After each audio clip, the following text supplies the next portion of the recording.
Drama serial Humsafar की next episode में आप देखेंगे कि खिरत हैदराबाद बतूल बेगम के पास चली जाती है। वो हरीम को छोड़कर तो आ जाती है, लेकिन उसे हरीम के बगैर अपनी जिंदगी अधूरी सी लगती है। बतूल बेगम कहती है कि खिरत खाना खा लो, कल से कुछ नहीं खाया तुमने, कब तक कैसे बैठी रहोगी, सेहत खराब हो जाएगी तुम्हारी। खिरत कहती है कि मुझे हरीम बहुत याद आ रही है, कैसे गुजारूंगी अपनी जिंदगी उसके बगैर। बतूल बेगम कहती है कि मैंने तुम्हें समझाया था, तुम एक दिन भी हरीम के बगैर नहीं रह सकती।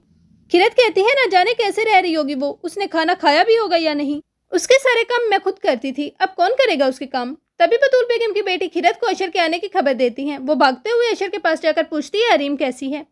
अशर कहता है मैं हरीम के लिए ही आया हूँ, वो तुम्हें याद कर रही है और खाना भी नहीं खा रही। खिरत फौरन गाड़ी में बैठ जाती है। अशर मैं उसे आपके भरोसे पर छोड़कर आई थी, चलें अब जल्दी घर चलें। जब वो अशर के साथ घर में कदम रखती है तो फरीदा बेगम उसे सुनाना शुरू कर देती हैं। तुम समझती हो कि तुम मेरे बेटे को मेरे खिलाफ भड़का दोगी, उसे अपने काबू में कर लोगी, ये तुम्हारी गलतफहमी है, मैं ऐसा कभी नहीं होने दूंगी। और अशर तुम्हारे पास क्या सबूत है कि हरीम तुम्हारी बेटी है। अशर गुस्से से कहता है कि बस मम्मी बस, बहुत हो गया, अब मैं खिरत के खिलाफ एक लफ्ज भी नहीं सुनूंगा। अगर इस बात का सबूत नहीं है कि हरीम मेरी बेटी है तो सबूत इस बात का भी नहीं है कि मैं बसीरत हुसैन का बेटा हूँ। क्या दुनिया का हर मर्द अपनी बीवी से अपने ही बच्चों के सबूत मांगता है। फरीदा बेगम कहती है कि तुम मुझे गाली दे रहे हो, ये तो तुम्हें लड़वाना चाहती है मुझसे और तुम इसी की बात सुन रहे हो। अशर कहता है आपको गाली नहीं दे रहा, खुद को गाली दे रहा हूँ मैं बसीरत हुसैन का बेटा हूँ या नहीं, ये मेरे लिए गाली है, और हरीम मेरी बेटी है या नहीं, ये भी मेरे लिए गाली है। गाली तो दोनों तरफ से मुझे मिल रही है। जब मैं पैदा हुआ तब मेरे बाप ने आपसे गवाही मांगी, क्या हर बाप को अपने बच्चे की माँ से गवाही चाहिए होती है। अगर मेरी बीवी बदकिरदार है तो दुनिया की कोई औरत भी बाकिरदार नहीं है। पूरी दुनिया में मेरी बीवी के खिलाफ हो जाए तब भी मैं खिरत का साथ देना नहीं छोड़ूंगा, जैसा आपने मेरे साथ किया। कोई अपने दुश्मन के साथ भी नहीं करता। अगर इतनी बुरी लगती थी आपको मेरी बीवी तो मुझे पहले बता देती, मैं इसे छोड़ देता तो बेहतर होता वो इस सब से।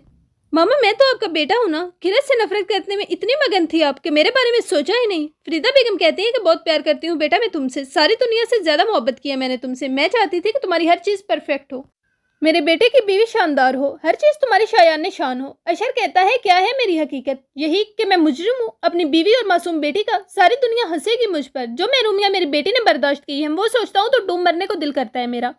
आपकी बात मानकर बहुत बड़ी गलती की मैंने। अब मुझे पता चल रहा है कि ये आग मेरी अपनी माँ की लगाई हुई है। माँ भी अपनी औलाद को धोखा दे सकती है, आपने मार दिया है मुझे। फरीदा बेगम कहती है कि नहीं मैंने तुम्हें नहीं मारा, मैं तो बहुत चाहती हूँ तुम्हें। बसीरत साहब की बातें याद आने लगती हैं उन्हें कि तुमने अपनी सगी औलाद को चोट पहुंचाई है। आज वो यकीन नहीं कर रहा कि तुम मुझसे मोहब्बत करती हो। वो रो रहा है सिर्फ अपनी माँ की वजह से, तुम उसकी नजरों में गिर गई हो फरीदा। दूसरी तरफ उन्हें सारा नजर आती है, ये कहते हुए कि मेरी मौत की जिम्मेदार आप हैं। बहुत अच्छा हुआ अशर को आपकी हकीकत मालूम हो गई। तीसरी तरफ उन्हें खिरत नजर आती है, ये कहते हुए कि मेरी जात को बेआबरू करके क्या मिला आपको मम्मी, आपकी पकड़ होगी, क्या इंतकाम लिया गया है आपसे, आपका बेटा छिन गया आपसे। फरीदा बेगम वहीं गिरकर रोना शुरू कर देती हैं। खिरत सोचती है कि अम्मी आज आप आकर अपनी खिरत को देखें, जिसको बेआबरू करके निकाला गया था, आज उसे उसका मुकाम वापस मिल गया है। जिसने मेरे सर से अपना साया छीना था, आज उसी ने वो साया वो चादर मेरे सर पर रखी है। ऊपर से अशर आकर कहता है कि मेरे पास अपनी सफाई में कहने के लिए कुछ नहीं है, लेकिन मैं अपने जुर्म का एतराफ करता हूँ। खिरत कहती है कि आपने मेरे किरदार की गवाही तो दे दी है, मगर वो खिरत अब मुझ में बाकी नहीं है जो खुद को आप पर निछावर कर देती थी। वो मोहब्बत मरी नहीं लेकिन खो जरूर गई है। वो मोहब्बत अब मैं कहाँ से लाऊं? आज अगर आप मुझको मुझसे ही मांगेंगे तो मैं खुद को कहाँ से लाऊंगी? अशर कहता है कि तुम्हें चाहिए कि मुझे कभी माफ ना करो, फिर भी ये सजा भी कम होगी मेरे लिए। दूसरी तरफ फरीदा बेगम अपने माजी को याद कर करके रोती रहती हैं, जिसमें उनका ज़हनी तवाज़ुन खो जाता है। वो हरीम को देखकर कहती है कि ये मेरे घर में परी है, ये किसकी है, मेरी है ना। जरीना बेगम हर वक्त सारा को याद करके रोती रहती हैं। खिजर कहता है कि मामी मैं वापस जा रहा हूँ, क्योंकि मैं जिसके लिए आया था वो तो रही नहीं, अब यहाँ रहकर मैं क्या करूँगा, और आप भी ऑफिस जाना स्टार्ट करें ताकि आपका दिल बहल जाए।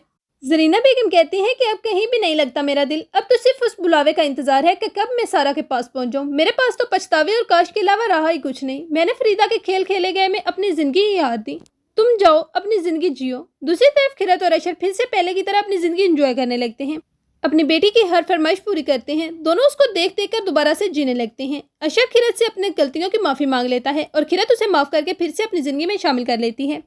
यहाँ पर ड्रामे का एंड हो जाता है। तो नाजरीन इस तरह की मज़ीद वीडियोस देखने के लिए हमारी वीडियो को लाइक और चैनल को सब्सक्राइब करें, बेल आइकन को लाजमी प्रेस करें ताकि ऐसी आने वाली नई वीडियोस का नोटिफिकेशन आपको मिलता रहे। मिलते हैं एक नई वीडियो के साथ। अल्लाह हाफिज़।